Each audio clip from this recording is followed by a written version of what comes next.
Good morning, everyone. This is Roma welcoming you all, proactive disciples of Jesus Christ. Join me as we row through the streams of the Acts of the Apostles. Thanks for being with me as we study and meditate upon the Acts of the Apostles. As we take up the commandment, go unto the ends of the earth and preach the good news of peace. I want that God shall work great, wonderful acts through our hands, through the word, and present himself alive, such that we can win souls for Jesus Christ. My focus is on healing. Heal the world, just as Paul worked wonders, and the disciples of Jesus Christ too worked wonders and brought miraculous healing unto people suffering. Same things should occur today, because Jesus Christ is the same yesterday, today, and tomorrow. The world needs healing. Families need healing. So my focus is on healing the sick, healing the needy. When Jesus healed the sick, he said, "Your sins are forgiven. Be whole." And forgiveness of sins is one side of the coin, and the other side is the healing. And so let's pray for the healing of the sick, asking for forgiveness.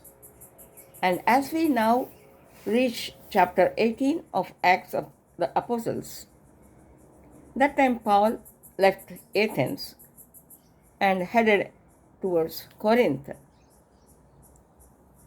Those were the days when Lord spoke directly to his disciples. God spoke to Paul, the chosen instrument in spreading his word. He said, in the night vision, "Do not be afraid, but go on speaking, and do not be silent.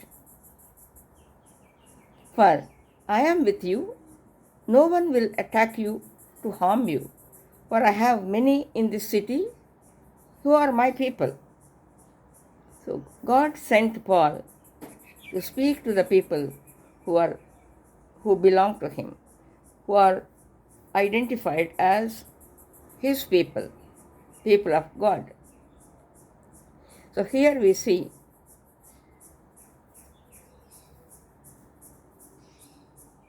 how God chose people in the different cities, and how God directed and guided Paul to reach out to people and share the gospel of peace. He stayed with Aquila and Priscilla. So here we see the partnership in ministry. Christian ministry is built on teamwork. Even today, God uses partnerships, but not individuals. Hence, teamwork is being very much encouraged. Secondly, we see the work and faith balance. Paul stayed with Aquila and Priscilla, and they were tent makers, and Paul was also making the tents. There you find the value of integrity and diligence. At the same time, there is a perfect blend of work and faith. Paul stayed with Aquila and Priscilla, and he was at the same time he was working out, making the tents. We see how boldly Paul witnessed Jesus. That boldness of sharing the word of God at the face of opposition, at the face of criticism, that boldness is given to us by the Holy Spirit. God rewards perseverance in truth. Come what may be the opposition, may be the debate, may be the argument, you can speak the word of God with boldness and with conviction, because it is the truth that we testify. So Paul's ministry in Athens was successful. First, we see the partnership in ministry while he was working with Aquila and Priscilla, and we see the balance of work and faith, which even today we can see. We can balance our work, whichever field we are working in. We should be able to balance work and faith and boldness in witnessing Christ. There is, at the face of opposition, oppression, we have the encouragement from God. God himself spoke to Paul, "Be not afraid. Here are many people who are to be named as my people. Stay here and preach with boldness." Directly God guided Paul. And divine protection and providence is with the people, with the disciples. We can rest assured of the divine protection and providence. Roman official Galileo, he dismisses the charges against Paul. That time Paul was charged that he was speaking against the law, he was speaking against the temple, he was bringing the uncircumcised and the Gentiles to the temple, he was destroying the concept of God and the temple. And there was a dispute about the circumcised and the uncircumcised. Lot of dispute was there at the same time. Hence Apollo was Galileo.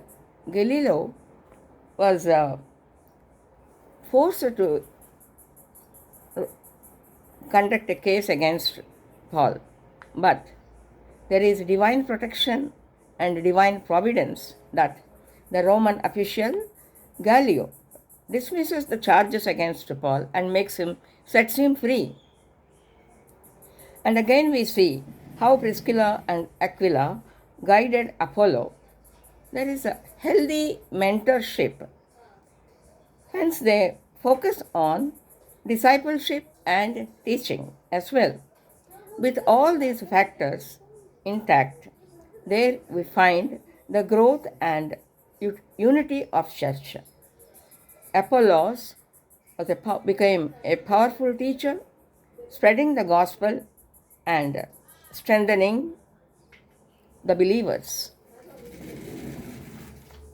This is how, in the chapter 18 of Acts of the Apostles, we see how the church is being built, how the word of God, how the gospel of good news, how the gospel of peace was being shared with the people around, and there was unity and strength. At the same time, many wonderful things were being done by the hands of Paul.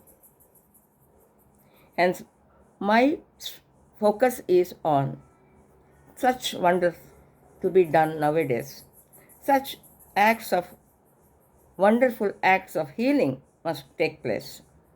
Let us pray as we meditate on the Acts of the Apostles, chapter 18. Heavenly loving Father, come to thy feet.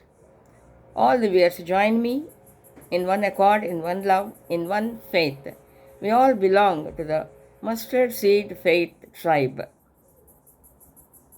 Bless all the viewers as we seek that you are a God who is proactive, who makes no delay, who makes haste in bringing healing to the needy. Heal the people, whoever is in need of healing. The word has the power. God is a God who provides protection, healing, and providence. Bless all the viewers, Father. Heal the needy. Bring healing, physical healing, as well as spiritual healing among all the viewers. Perform your acts, miraculous acts of healing, such that